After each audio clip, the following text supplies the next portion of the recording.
4 വർഷം പിന്നിടുകയാണ്. 700 രൂപ മിനിമം വേതനം എന്ന് പറഞ്ഞിട്ട് 4 വർഷം പിന്നിടുന്നു. ഇനി എപ്പോഴാണ് അവർക്ക് ചെയ്യാനുള്ളത്?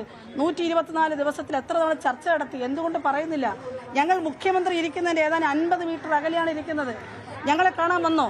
ഞങ്ങൾ പെരുമഴയത്തിരിക്കുന്നു. ഒരിക്കലെങ്കിലും വന്ന് ഞങ്ങളോട് വന്ന് പറഞ്ഞോ? എന്ന് മാത്രമല്ല, ഞങ്ങൾ പിടിച്ചിരുന്ന ടാർപോളിൻ ഷീറ്റ് പോലീസ് വലിച്ച് നീക്കം ചെയ്യുകയല്ലേ ചെയ്തത്. അപ്പോൾ ഇത് കേരളത്തിലെ പൊതുസമൂഹം കണ്ടുകൊണ്ടിരിക്കുകയാണ്. തീർച്ചയായിട്ടും അതുകൊണ്ട് ജനവിധി അത് തന്നെയാവും. നിലമ്പൂരിൽ എന്താണ് പ്രചരണം? വോട്ട് അവരുടെ ചെയ്യണമെന്നാണോ? എന്താണ് നിലമ്പൂരിൽ നിങ്ങൾ പറയുന്നത്? ജനാധിപത്യ ആശാ സമരത്തോട് ജനാധിപത്യ വിരുദ്ധമായ നിലപാട് സ്വീകരിക്കുന്ന ആളുകൾക്ക് വോട്ടില്ല. അത് ആരൊക്കെ സ്വീകരിക്കുന്നുണ്ടോ അവർക്കെതിരെ വോട്ടില്ല. ബാക്കി ജനങ്ങൾക്ക് തീരുമാനിക്കാം. ഞങ്ങൾ അങ്ങനെ ആവശ്യപ്പെട്ടില്ല. നിങ്ങൾ പറയുന്നില്ല. അപ്പോൾ CPM സംസ്ഥാന സെക്രട്ടറിയും ഇവിടുത്തെ സ്ഥാനാർത്ഥിയും തന്നെ ആവശ്യപ്പെട്ടത് ഒരു വിഭാഗം മാത്രമേ നിങ്ങൾക്കൊപ്പം ഉള്ളൂ എന്നാണ്. അവർക്ക് രണ്ടുപേർക്കുള്ള മറുപടി എന്താണ്? അവരാദ്യം പറയുന്നു ഇതൊന്നും ആശമാരല്ല എന്ന് പറയുന്നത്, യഥാർത്ഥമല്ലെന്ന് പറയുന്നത്.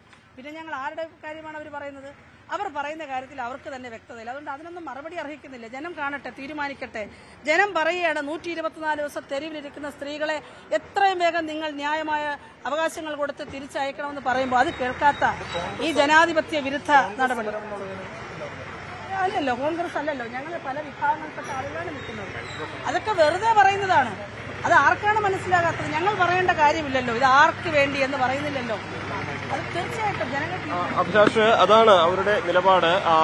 124 ദിവസമായി സമരം തുടരുകയാണ്. അപ്പോൾ ഈ ഒരു പ്രശ്നത്തിന് പരിഹാരം കാണാത്തവർക്ക് വോട്ട് ചെയ്യരുത് എന്നാണ് ഇവിടെ പ്രചരിപ്പിക്കുന്നത്. ആർക്ക് വോട്ട് ചെയ്യണമെന്ന് ഞങ്ങൾ ആവശ്യപ്പെടുന്നില്ല, പക്ഷേ ആർക്ക് വോട്ട് ചെയ്യരുത് എന്ന് ഞങ്ങൾ ആവശ്യപ്പെടുന്നുണ്ട്. ഈ ഒരു സമരത്തിൽ അവർക്കൊപ്പം നിൽക്കുന്നവരെ പിന്തുണയ്ക്കണമെന്നും അഭ്യർത്ഥിക്കുന്നു. അത്തരത്തിലാണ് ആശമാരുടെ സമരം, അല്ലെങ്കിൽ സമരത്തിന്റെ ഭാഗമായിട്ടുള്ള ഈ ഉപതെരഞ്ഞെടുപ്പിലെ ഈ ഒരു ക്യാമ്പയിനിങ് അല്ലെങ്കിൽ അവരുടെ പ്രചരണം ഇവിടെ പുരോഗമിക്കുന്നത്. ഇപ്പോൾ ഓരോ ചന്തക്കുന്നിലെ കടകളിൽ കയറി അവരോട് എന്തുകൊണ്ട് സമരം തുടരുന്നു, എന്താണ് നിലപാടുകൾ എന്നൊക്കെ വിശദമാക്കുകയാണ്. ആളുകളോട് അക്കാര്യങ്ങൾ സംവദിക്കുകയാണ്. അതിനുശേഷം വീടുകളിലും ചെന്ന് ഈ ഒരു പ്രചരണം അവർ നടത്തും. അതിനുശേഷമാണ് അവരുടെ ഗസ്റ്റ് ഹൌസിലേക്കുള്ള ധർണ നിശ്ചയിച്ചിരിക്കുന്നത്.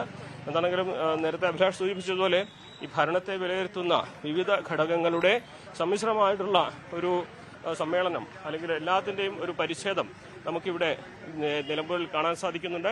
വിവിധ വിഷയങ്ങൾ ചർച്ചയാകുന്നു. വർഷങ്ങൾക്ക് മുൻപ് ചർച്ച ചെയ്ത് അവസാനിപ്പിച്ച വിഷയങ്ങൾ വീണ്ടും ചർച്ചയിലേക്ക് ഉയർത്തിക്കൊണ്ടുവരുന്നു. ആദ്യം UDF മുഖ്യമന്ത്രിയുടെ വർഗീയ മലപ്പുറത്തിനെതിരെയുള്ള ആ ഒരു ലേഖനമാണ് ചർച്ചയാക്കിയതെങ്കിൽ ഇപ്പോൾ KT ജലീൽ 4 വർഷങ്ങൾക്ക് മുൻപ് സാദിഖ് അലി ശിഹാബ് തങ്ങൾ എഴുതിയ ഹാഗിയ സോഫിയ വിഷയത്തിൽ എഴുതിയ ലേഖനം ചർച്ചയാക്കുന്നു. അത്തരത്തിൽ രാഷ്ട്രീയമായിട്ടും അല്ലാതെയുമുള്ള വിഷയങ്ങളും ഭരണത്തിനെതിരെയുള്ള വിഷയങ്ങളും ഭരണത്തിന് അനുകൂലമായ വിഷയങ്ങളും എല്ലാം നിലമ്പൂരിൽ സജീവ ചർച്ചയാവുന്ന സാഹചര്യമാണ് കാണുന്നത്. അഭിലാഷ്.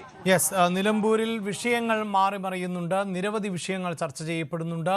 പെൻഷൻ വിഷയം അടക്കം ചർച്ച ചെയ്യപ്പെടുന്ന സാഹചര്യമുണ്ട്. ഭരണവിരുദ്ധ വികാരം ആളിക്കത്തിക്കുക എന്നുള്ളതാണ് മറ്റ് രാഷ്ട്രീയ പാർട്ടികളുടെ പ്രധാനപ്പെട്ട അജണ്ടയെങ്കിൽ ഭരണ നേട്ടങ്ങൾ ഉയർത്തിക്കാണിച്ചുകൊണ്ടുള്ള പ്രചാരണം ഇടതുപക്ഷം നടത്തുന്നു. അതിനിടെയാണ് ആശാപ്രവർത്തകർ വീടുകൾ കയറിയുള്ള പ്രചാരണം നടത്തുന്നത്.